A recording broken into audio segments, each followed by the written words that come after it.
Peter passionately pens his final words. That's what 2 Peter 3 are, and gives us 5 lessons. And as I read them to you, you'll note that each one revolves around a warning about materialism. Peter was really into what he heard at the beginning. He got it right from Jesus. He couldn't forget it. Jesus said, you can't have 2 masters. You can't lay up treasures in both places. And Peter says, I got it. Number 1, and this is when we met in the fellowship center. We looked at the first 9 verses. Materialism blurs our purpose in life as disciples because God left us here to live redemptively. The whole purpose of Peter writing was that 9th verse that says, God is not willing that any should perish, but that all should come to the knowledge of the truth. We're supposed to be living redemptively. We are here to either aid or actually bring people to the knowledge of the truth. Either we're supporting it by prayer, by participation at any level we can, or we're actually doing it. But we know why we're here. We're redemptive. We look at people, not as potential clients, not as potential friends and people that will adore us, but as people that need redemption. And all of a sudden life changes. I remember back, let's see, how old was I? It was in the 60s, that someone invited me to Grand Rapids.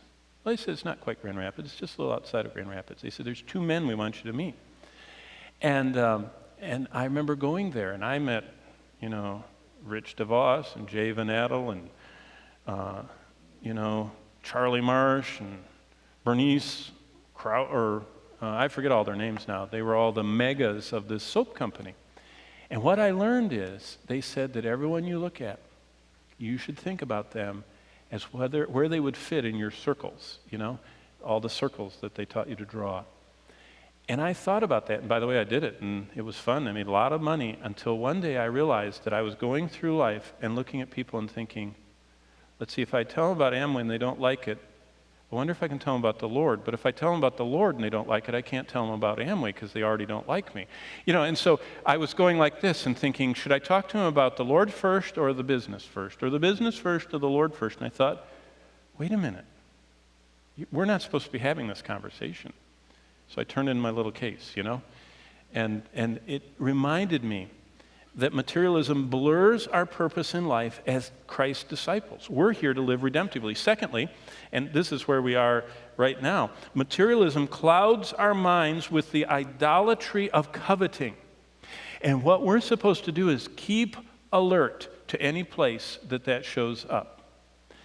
Anytime we crave stuff more than God, and stuff can be media and entertainment and recreation, and we can make anything into an idol.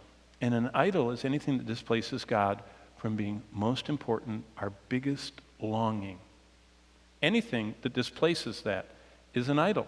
And materialism, living for anything other than that which glorifies God and lasts forever, clouds our minds by the idolatry of covetousness, and we're to keep alert to that.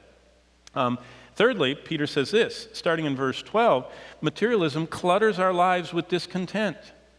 We should build fireproof. When Bonnie and I lived out in California, I always remember the raging grass fires that would come sweeping down the hills, Hollywood Hills and the, San Gabriel Mountains and Verdugo Hills and all the other hills.